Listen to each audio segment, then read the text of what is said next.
All you'll need is a Phillips screwdriver and a cleaning cloth. Before any repairs, always turn off and eliminate power to your appliance. To access the top door inner glass, remove the screws on either side of the door and place to one side.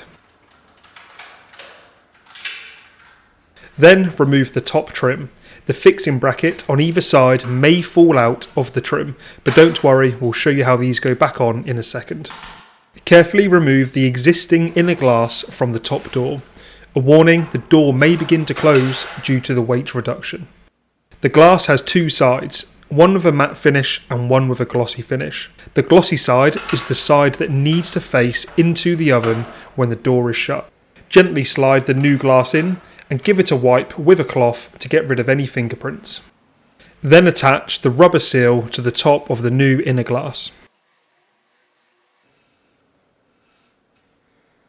When attaching the fixing brackets to the trim, make sure they're inserted correctly.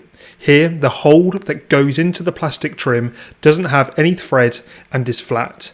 The hole that's left for the screw to screw into is slightly raised and has some thread as shown. With the fixing brackets on either side of the top trim, reattach the trim to the top oven door.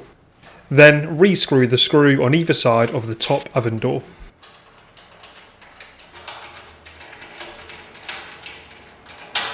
And that's it, your new top door inner glass is all set to go.